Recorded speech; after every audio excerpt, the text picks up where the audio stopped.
സ്വയംവര പന്തലിൻ്റെ വരാനിരിക്കുന്ന ഒരു അപ്കമിങ് എപ്പിസോഡ് റിവ്യൂലോട്ട് എൻ്റെ എല്ലാ കൂട്ടുകാർക്കും സ്വാഗതം. എല്ലാവരും സുഖമായിരിക്കുന്നു എന്ന് കരുതുന്നു. നമുക്ക് ഇന്നത്തെ റിവ്യൂലോട്ട് കിടക്കാം. ഇന്നലെ നമ്മൾ പറഞ്ഞു നിർത്തിയത് പത്മയും മക്കളും ചേർന്ന് നന്ദിനിയെ ദ്രോഹിക്കാനായിട്ട് ഇറങ്ങിത്തിരിക്കുന്നതാണ്. അത് നമ്മുടെ സൂര്യ കൈയോടെ കണ്ടുപിടിക്കുന്നുമുണ്ട്. അങ്ങനെ എല്ലാവരുടെയും മുൻപിൽ പത്മയും മക്കളും ആകെ നാണം കെട്ടി നിൽക്കുകയാണ്. നന്ദിനിയുടെ കയ്യിൽ പൊള്ളലേൽപ്പിച്ചത് തൻ്റെ അനിയത്തിയും ചേച്ചിയും അമ്മയും ചേർന്നാണെന്ന് അറിയുന്നതും സൂര്യക്കത് സഹിക്കാനാവുന്നുണ്ടായിരിക്കില്ല. സൂര്യ അങ്ങനെ ഒന്നും മിണ്ടാതെ അവിടെ നിന്നങ്ങ് പോകുന്നുണ്ട്. പിന്നീടായി കാണിക്കുന്നത് നന്ദിനി റൂമിലിരിക്കുന്ന സമയത്ത് സൂര്യ അങ്ങോട്ട് ചെല്ലുന്നുണ്ട്. നന്ദിനിയുടെ അടുത്ത് വന്നിരുന്ന് സൂര്യ ചോദിക്കുന്നുണ്ട്, നന്ദിനി കൈ നല്ല വേദനയുണ്ടോ? ഇല്ല സർ, ഞാൻ പറഞ്ഞതല്ലേ ഡോക്ടറെ അടുത്ത് പോവാ എന്ന്. അത് മാറിക്കോളും, അത്ര വലിയ മുറിവൊന്നും അല്ലല്ലോ. അത് പറഞ്ഞിട്ടൊന്നും കാര്യമില്ല. അതൊന്നും സാരമില്ല സർ, അതൊക്കെ മാറിക്കോളും. അല്ല, സാറിൻ്റെ കൈൻ്റെ വേദന എങ്ങനെയുണ്ട്? ഞാനൊരു കാര്യം നിന്നോട് പറയട്ടെ, എൻ്റെ കൈയിനിപ്പോൾ വേദനയൊന്നുമില്ല. വേദനയില്ല എന്നോ? ആ നന്ദിനി, ഇനി ഞാനെന്തിനാ നിന്നോട് കള്ളം പറയുന്നേ? എൻ്റെ കൈൻ്റെ വേദനയൊക്കെ എന്നേ മാറിയതാ. നീ പറഞ്ഞില്ലേ എൻ്റെ കൈൻ്റെ വേദനയും എൻ്റെ കൈയിന് കുഴപ്പമൊന്നുമില്ലെങ്കിൽ അപ്പം തന്നെ നീ നിൻ്റെ വീട്ടിലോട്ട് പോവുമെന്ന്. അത് പേടിച്ചാ ഞാൻ എൻ്റെ കൈയിന് വേദനയുണ്ടെന്ന് പറഞ്ഞത്. നന്ദിനി, നീ എന്നോട് ക്ഷമിക്ക്. എനിക്ക് അപ്പോഴേ സംശയമുണ്ടായിരുന്നു. സാറിൻ്റെ ഓരോ പ്രവൃത്തി കാണുമ്പോൾ കൈന് കുഴപ്പമില്ലാത്ത രീതിയിലാണ് നടന്നിരുന്നത്. ഇനിയിപ്പോൾ സാറിന് തന്നെ ഒപ്പിട്ട് കൊടുക്കാലോ. നന്ദിനി, ഞാൻ നിന്നോടൊരു കാര്യം പറയട്ടെ. നീ ഈ വീട്ടിലുള്ളതാ എനിക്കിഷ്ടം. ഇത് കേൾക്കുന്നത് നന്ദിനി സൂര്യയുടെ മുഖത്തോട്ട് തന്നെ നോക്കുന്നുണ്ട്. എന്താ നീ എന്നെ എങ്ങനെ നോക്കുന്നേ?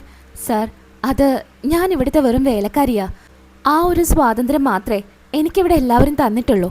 ആര് പറഞ്ഞു? ഞാനും അച്ഛനൊക്കെ നിന്റെ അടുത്ത് നല്ല രീതിക്കല്ലേ പെരുമാറുന്നത്. പിന്നെ നീ ഒരു കാര്യം മറക്കണ്ട, ഞാൻ കെട്ടിയ താലിയാ നിന്റെ കഴുത്ത് കിടക്കുന്നത്. നിന്റെ സമ്മതം ഇല്ലാതെയാ ഞാനിത് കെട്ടിയതെങ്കിലും അത് നിന്റെ കഴുത്ത് കിടക്കുന്നിടത്തോളം കാലം നീ എൻ്റെ ഭാര്യയും ഞാൻ നിന്റെ ഭർത്താവുമാണ്. അത് നീ മറക്കണ്ട. സാറ് എന്തൊക്കെ പറഞ്ഞാലും എനിക്കിവിടെ നിൽക്കാൻ പറ്റില്ല. നന്ദിനി, ആദ്യം നീ നിന്റെ കൈൻ്റെ കാര്യം ശ്രദ്ധിക്കുക. ഇവിടുന്ന് പോകുന്ന കാര്യമൊക്കെ പിന്നീട് തീരുമാനിക്കാം എന്നും പറഞ്ഞ് അവിടെ നിന്ന് പോകുന്നുണ്ട്. നന്ദിനി ഒരു ചെറു പുഞ്ചിരിയോടുകൂടി ഇരിക്കുന്നുണ്ട്. പിന്നീടായിട്ട് സൂര്യ രാജുവിൻ്റെ അടുത്തോട്ട് ചെല്ലുന്നുണ്ട്. രാജുവിനോട് പറയുന്നു, രാജു, ഇവിടെ നടന്ന കാര്യങ്ങളൊക്കെ നീയും കണ്ടതല്ലേ. നന്ദിനി എല്ലാവരും ചേർന്ന് എന്തെങ്കിലുമൊക്കെ ചെയ്യാൻ ഇനിയും ചാൻസ് ഉണ്ട്. അതുകൊണ്ട് നിന്റെ കണ്ണ് എപ്പോഴും നന്ദിനിയുടെ മേലുണ്ടാവണം. അതൊക്കെ ഞാൻ ഏറ്റു സാറേ. എന്തായാലും ഇനി തൊട്ട് നന്ദിനി അടുക്കള ജോലിയൊന്നും ചെയ്യണ്ട. അവളെ റെസ്റ്റ് എടുക്കട്ടെ. ആയിക്കോട്ടെ. അല്ലെങ്കിലും കുഞ്ഞിവിടെ വന്ന് എന്തെങ്കിലുമൊക്കെ ചെയ്യും. കൈവയെങ്കിലും കാൽവയെങ്കിലും വെറുതെ ഇരിക്കുന്ന സ്വഭാവം നന്ദിനി കുഞ്ഞിനില്ലല്ലോ. എന്തായാലും നന്ദിനിയോട് നീ പറയണം ഇനി ഒരു ജോലിയും ചെയ്യണ്ട എന്ന്. സൂര്യ രാജുവിനോട് ഇതെല്ലാം പറഞ്ഞ് അവിടെ നിന്ന് ഓഫീസിലോട്ട് പോകുന്നുണ്ട്. പിന്നീടായി കാണിക്കുന്നത് രവീന്ദ്രൻ വളരെ അസ്വസ്ഥനായിരിക്കും. വീട്ടിലെ അനർത്ഥങ്ങൾ ഓരോ ദിവസം കൂടുന്തോറും കൂടിക്കൊണ്ടിരിക്കുക. അതൊക്കെ ഓർത്ത് വല്ലാത്ത വിഷമത്തിലാ. ആ സമയത്ത് ഒരു സ്വാമിയെ വീട്ടിലോട്ട് വിളിച്ചു വരുത്തുന്നുണ്ട്. വീട്ടിൽ നടന്ന കാര്യങ്ങളെല്ലാം ആ സ്വാമിയോട് അച്ഛൻ പറയുന്നുണ്ട്. ഈ വീട്ടിൽ എപ്പോഴും ഓരോരോ പ്രശ്നങ്ങളാ. ഇവിടെ സമാധാനത്തോടു കൂടി ജീവിക്കാൻ ആർക്കും പറ്റുന്നില്ല. അതോർത്ത് എനിക്ക് വല്ലാത്ത വിഷമാ. സ്വാമി പറഞ്ഞ പോലെ കുടുംബക്ഷേത്രത്തിൽ പോയി വേണ്ട കാര്യങ്ങളെല്ലാം ചെയ്തു. സൂര്യയുടെ കുടി നിർത്താൻ ഇതുവരെ സാധിച്ചില്ല. അവിടെ ചെന്ന് കയ്യിൽ ചരട് കെട്ടിക്കഴിഞ്ഞാൽ എല്ലാം തീരുമെന്ന് സ്വാമി തന്നെയാ പറഞ്ഞത്. എന്നിട്ട് അത് ചെയ്യാൻ പോലും ഞങ്ങളെ ദൈവം സമ്മതിച്ചില്ല. ഇതൊക്കെ കേട്ട് സ്വാമി പറയുന്നുണ്ട്, ഇതൊന്നും ഓർത്ത് വെറുതെ സങ്കടപ്പെടാതിരിക്കുക. എന്തായാലും ജീവിതത്തിൽ നല്ല സമയം വരും. അതിന് കുറച്ച് സമയം എടുക്കും. ഇതിനൊരു പരിഹാരമില്ലേ സ്വാമി? പരിഹാരം എന്ന് പറയാൻ നിങ്ങളുടെ മോനും മരുമകളും കല്യാണം കഴിച്ചിരിക്കുന്ന സമയം അത്ര ശരിയല്ല. അതുകൊണ്ട് തന്നെ മകന് അത് അനർത്ഥങ്ങളെ ഉണ്ടാക്കൂ. മകൻ്റെ നല്ല ജീവിതത്തിന് ഒരു പരിഹാരം മാത്രമേ ഉള്ളൂ. വീണ്ടും നല്ലൊരു മുഹൂർത്തം നോക്കി നന്ദിനിയുടെ കഴുത്തിൽ സൂര്യ താലി ചാർത്തണം. എന്നാൽ ഈ സ്വാമി പറയുന്നതെല്ലാം ഇന്ദ്രജ ഒളിഞ്ഞു നിന്ന് കേൾക്കുന്നുണ്ടായിരിക്കും കേട്ടോ. അച്ഛനും സ്വാമിയും സംസാരിക്കുന്നത് മാറി നിന്ന് സ്വകാര്യമായിട്ട് കേൾക്കുക. എന്താ സ്വാമി പറയുന്നേ? വീണ്ടും സൂര്യയുടെയും നന്ദിനിയുടെയും കല്യാണം നടത്തണമെന്നാണോ സ്വാമി പറയുന്നേ? അതെ, വീണ്ടും സൂര്യ നന്ദിനിയുടെ കഴുത്തിൽ താലി ചാർത്തിയാൽ ആ പ്രശ്നങ്ങളൊക്കെ ഇല്ലാതെയാവും. കുടുംബത്തിലെ സന്തോഷവും സമാധാനവും ഒക്കെ വീണ്ടും വരും. സൂര്യയുടെ കുടിയും നിർത്താനാവും. ഇത് കേട്ട് ഒത്തിരി സന്തോഷത്തോടു കൂടി രവീന്ദ്രൻ ഇരിക്കുന്നുണ്ട്. എന്നാ സ്വാമി പറയുന്നുണ്ട്, നാളെ അതിന് നല്ലൊരു മുഹൂർത്ത. നാളെ വരലക്ഷ്മി നോയമ്പെടുക്കുന്ന ദിവസമല്ലേ.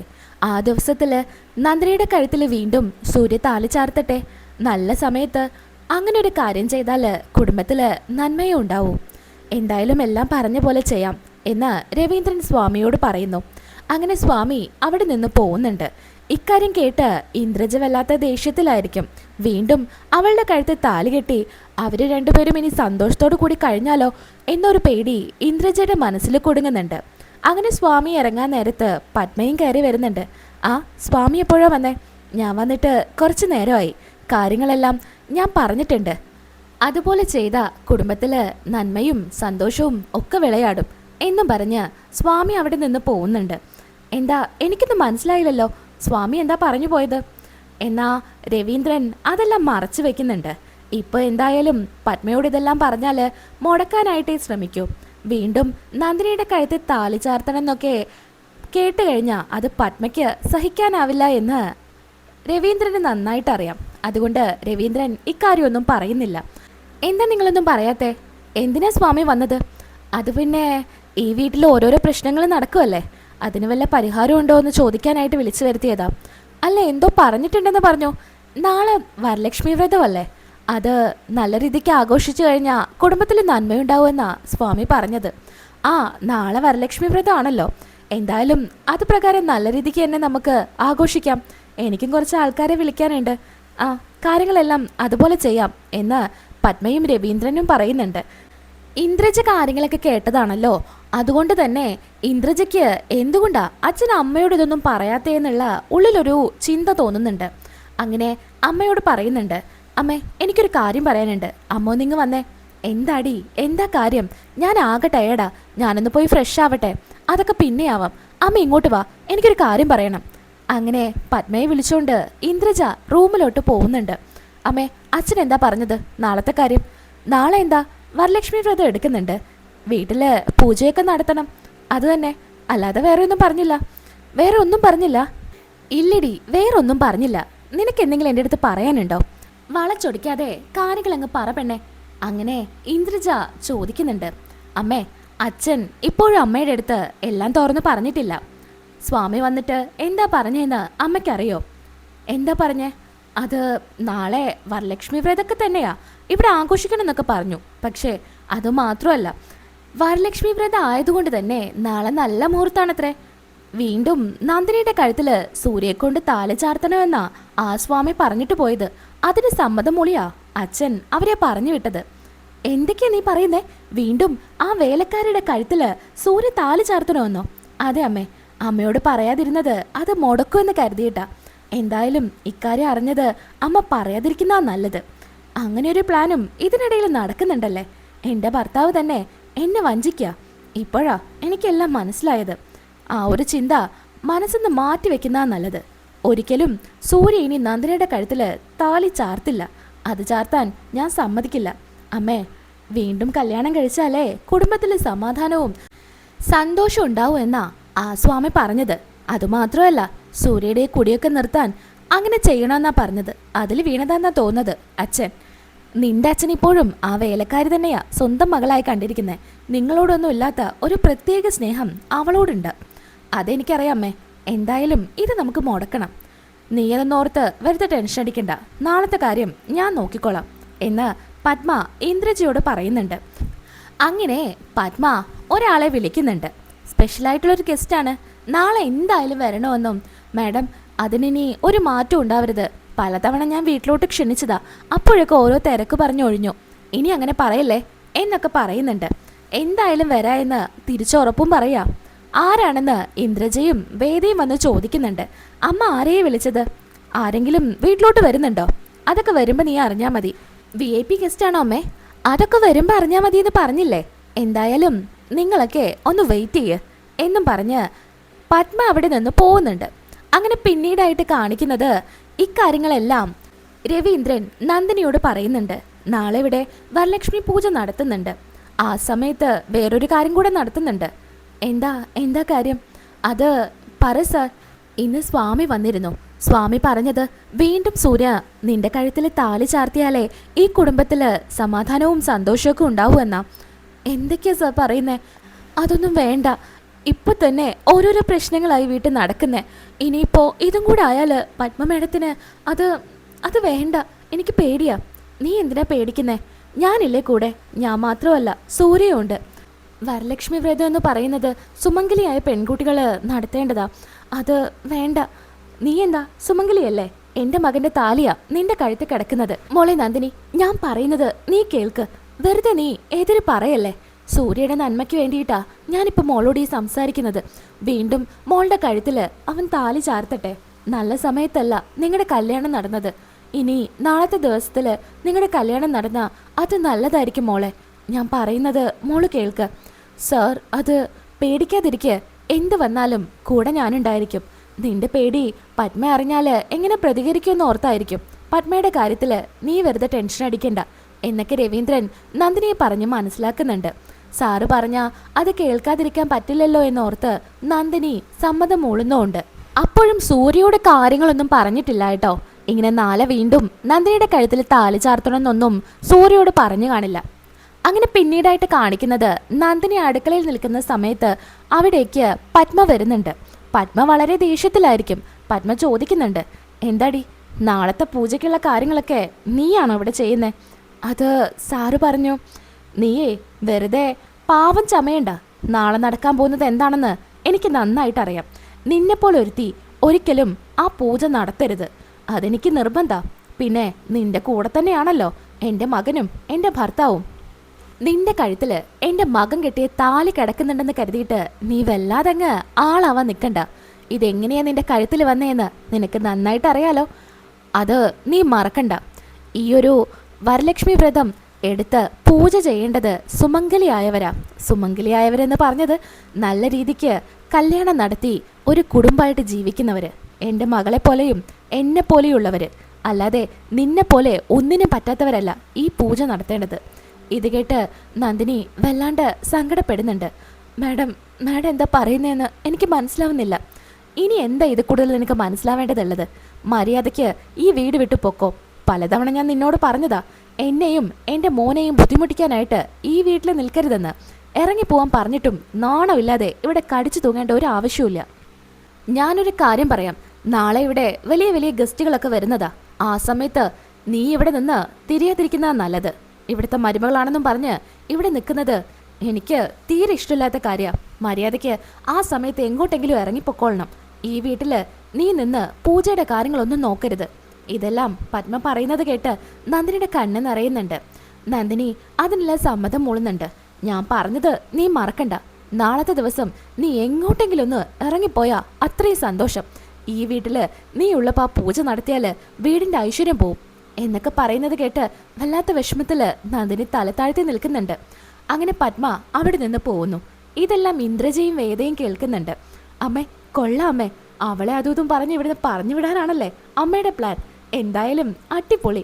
അവളാണെങ്കിൽ അമ്മ ഇത്രയും പറഞ്ഞ സ്ഥിതിക്ക് ഇവിടെ നിൽക്കില്ല എന്നുള്ള കാര്യത്തിൽ ഒരു സംശയവുമില്ല. അവൾ ഇന്ന് തന്നെ എങ്ങോട്ടെങ്കിലും ഇറങ്ങിപ്പോക്കോളും. ഇവരുടെ പ്ലാനൊന്നും നടക്കാൻ പോകുന്നില്ല.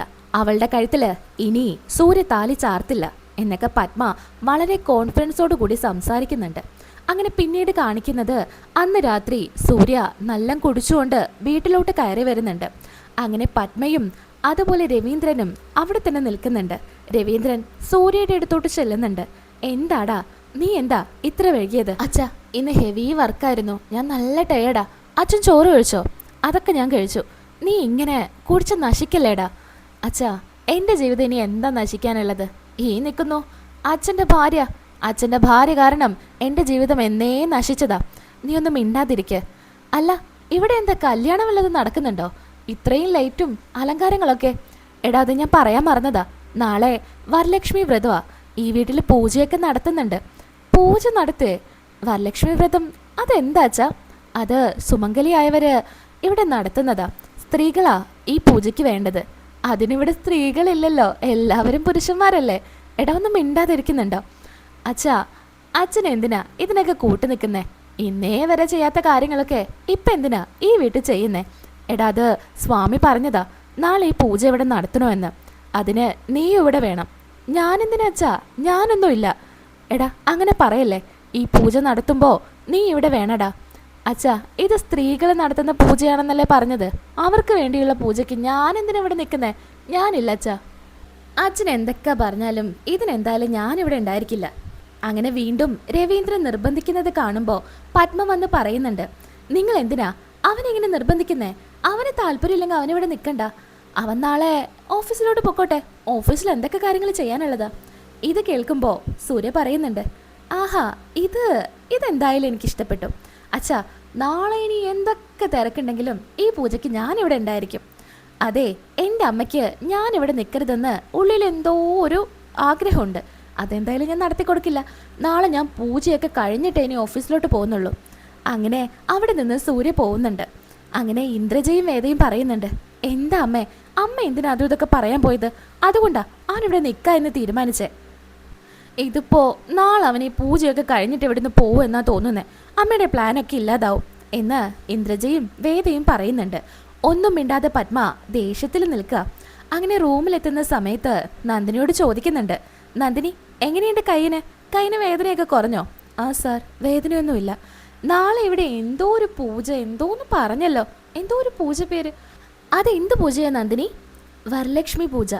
ആ, വരലക്ഷ്മി പൂജ. അതിനുള്ള ഒരുക്കങ്ങളൊക്കെ താഴെ നല്ലപോലെ നടക്കുന്നുണ്ട്. ഇത്രയും നാളും ഈ വീട്ടിൽ ഇങ്ങനത്തെ പൂജയൊന്നും നടത്തിയിട്ടില്ല. ഇതിപ്പോൾ സ്പെഷ്യലായിട്ടുള്ള പൂജയാ അല്ലേ? ഇത് സ്ത്രീകൾ നടത്തുന്ന പൂജയാണെന്നാ പറഞ്ഞേ. ഇതൊക്കെ എന്തിനാ ചെയ്യുന്നത് നന്ദിനി? ഇത് കല്യാണം കഴിഞ്ഞവര് ഭർത്താക്കന്മാരുടെ നന്മയ്ക്കും അവരുടെ ആരോഗ്യത്തിനും അതുപോലെ സമ്പത്തിനും ഒക്കെ വേണ്ടിയിട്ട് ചെയ്യുന്ന പൂജയാ. ഓ, അതാണല്ലേ. അല്ല നന്ദിനി, ഇതൊക്കെ നിനക്കെങ്ങനെ അറിയാം? അത് ഞങ്ങൾ താമസിക്കുന്ന സ്ഥലത്ത് തൊട്ടപ്പുറത്ത് വാടകയ്ക്കൊരു ടീച്ചർ വന്നിരുന്നു. ആ ടീച്ചറുടെ വീട്ടിൽ എല്ലാ സമയത്തും ഈ പൂജ നടത്താറുണ്ട്. അതുകൊണ്ടാ എനിക്കറിയുന്നേ.